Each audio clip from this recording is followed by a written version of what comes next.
Assalamualaikum. Hai guys, welcome back to our channel Dahasan Video. Kali ini saya akan membagikan salah satu minuman menyehatkan yang juga bisa jadi ide usaha, yaitu susu kurma madu alias sukur madu.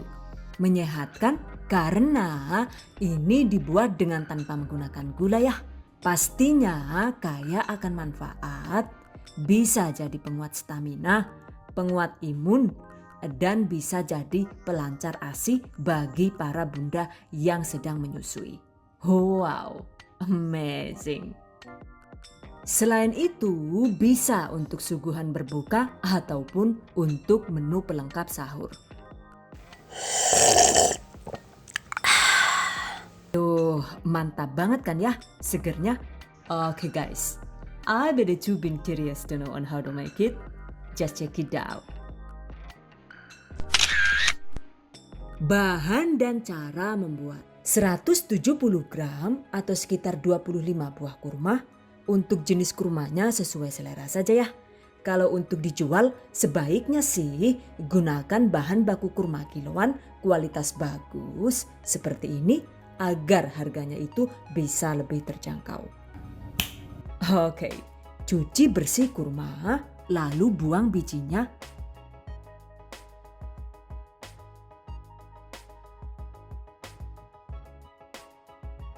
Selanjutnya, rendam kurma dengan sekitar 300 ml air panas yang sebelumnya itu sudah dididihkan agar daging kurma lebih lembek dan jika ada bakteri patogen gitu itu bisa terbunuh mati.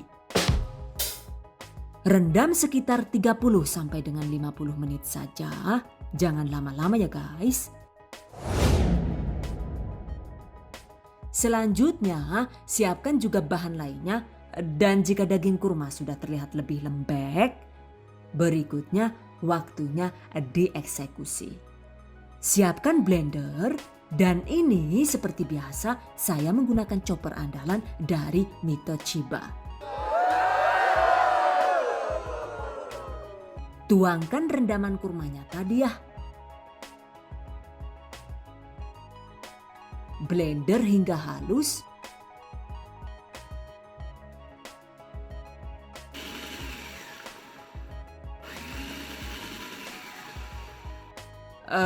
Agar proses memblendernya itu lebih maksimal, tambahkan 500 ml atau sekitar 2 gelas kemasan aqua, air galon atau air putih matang. Blender hingga lembut.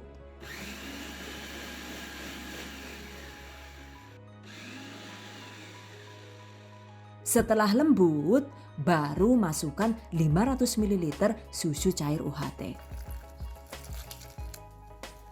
Untuk mereknya sesuai selera saja ya. Jika suka, tambahkan 40 sampai dengan 80 gram atau sekitar 2 sampai dengan 4 sendok makan madu murni sesuai selera. Blender asal sampai rata saja ya. Karena jika susu sudah masuk dan memblendernya itu lama, maka larutan susu kurma ini jadi semakin berbusa lebih banyak lagi. Catat.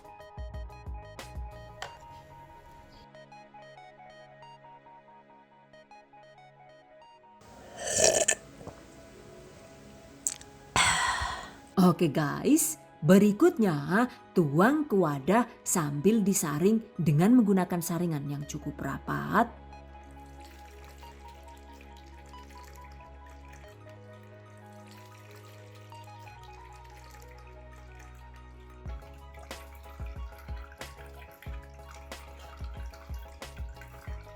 By the way, untuk ampasnya ini jangan dibuang ya.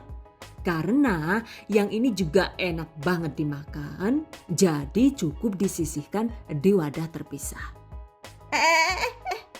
Malah dipangani bae kat mau. Anu ora puasa apa rikane lah yuk. Ujar-ujarnya pengen apa? Asem kowe lah John.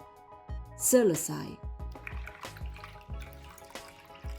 Kemas di wadah tertutup, ini bisa awet 3 hari di dalam kulkas. Atau jika disimpan di dalam freezer itu bisa fresh dan tetap enak hingga 7 hari. By the way, untuk harga jual susu kurma polosan tanpa gula begini, saya lihat di pasaran itu dibanderol sekitar 13.000 sampai dengan 15.000 rupiah. Pastinya sudah lumayan menguntungkan ya.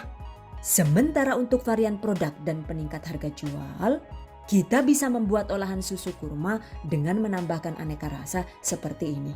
Untuk green tea ini misalnya, ini dibuat dengan perisa green tea asli ya.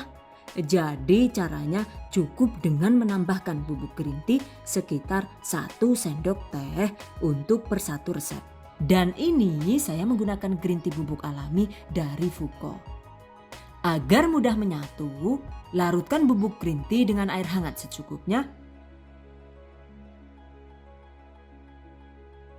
Lalu campurkan ke dalam susu kurma dan aduk hingga rata. Jadi deh. Atau cara lain, kita bisa menambahkan rasa green tea dengan menggunakan perisa pasta seperti ini. Dan ini dia hasilnya. Pastinya susu kurma jadi lebih nikmat dan kaya rasa. Selain itu juga bagi yang kurang suka susu karena amis, dengan menggunakan perisa makanan ini itu bisa menyamarkan amis bau susu. Gimana ya? Perisa makanan ini bisa menyamarkan amis susunya. Catat. Untuk tambahan rasa lain juga sama. Silahkan gunakan perisa makanan dalam bentuk pasta sesuai selera. Ada warna ungu untuk rasa anggur. Lalu juga ada warna pink untuk rasa stroberi.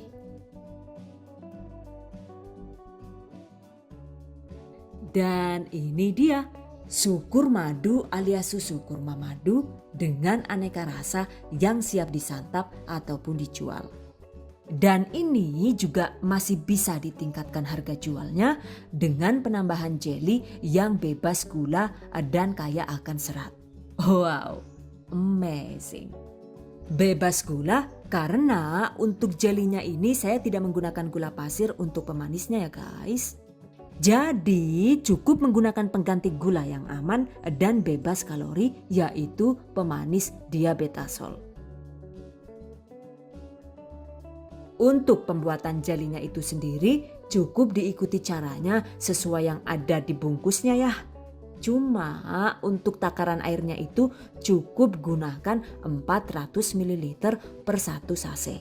Dengan begitu hasilnya jeli bisa lebih kokoh dan lebih kenyal. Untuk rasa jelinya juga sesuai selera ya. Dan ini saya menggunakan Nutrijel kelapa muda dengan penambahan perisa coklat dan kopi. By the way, jika kalian tetap ingin menggunakan gula, untuk takarannya itu gunakan 50 gram gula pasir atau sekitar 3 sendok makan penuh per 1 sachet Nutrijel. Jika sudah jadi dan jelly set, selanjutnya potong jelly sesuai selera.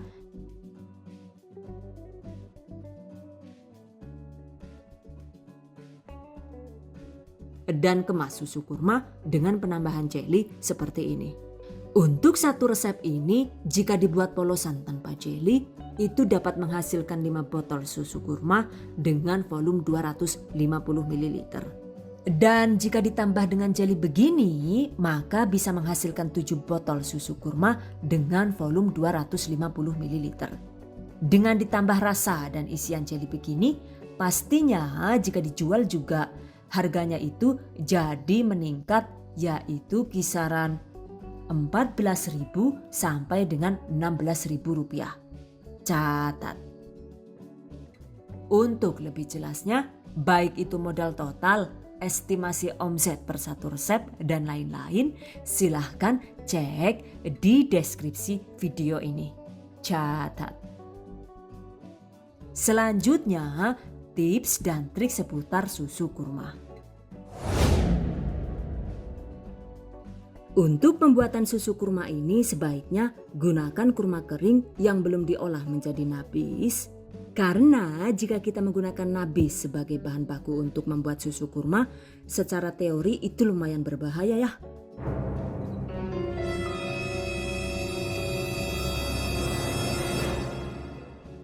Dan sama sekali tidak disarankan.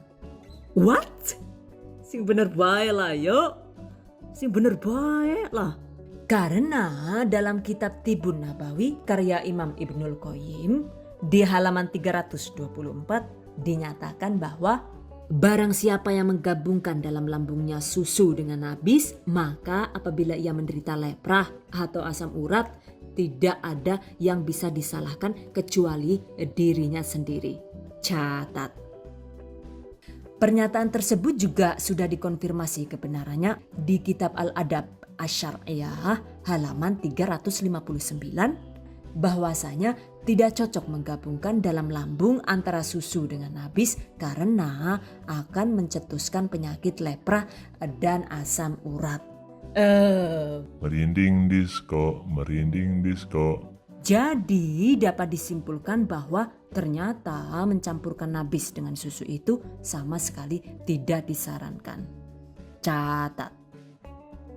Intinya sih, untuk susu kurma ini sebaiknya gunakan kurma kering fresh dan susu cair sebagai pelarutnya.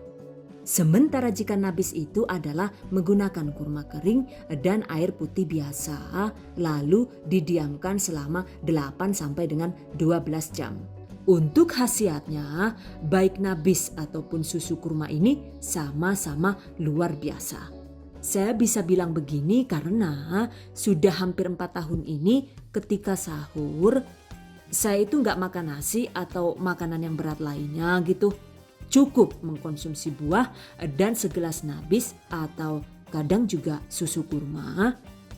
Nah ternyata ketika berpuasa badan kita itu jadi jauh lebih fit, lebih bugar, enggak lemes dan ngantuk gitu. Intinya sih staminanya itu tetap terjaga dan tidak loyo. Catat. Oke guys, demikian tadi cara membuat susu kurma madu ala The Hasan Video. Dan buat para pejuang keluarga yang menggunakan resep ini untuk ide jualan, semoga dilancarkan ya. Diberi kemudahan untuk usaha, amin. Dilimpahi rizki barokah dan turah-turah, amin. Tetap semangat dan selalu berusaha, insya Allah semoga bisa sukses dunia dan akhirat. Amin. Okay, I hope you guys enjoyed this tutorial today. Thank you so much for watching. See you guys next time. Wassalamualaikum warahmatullahi wabarakatuh.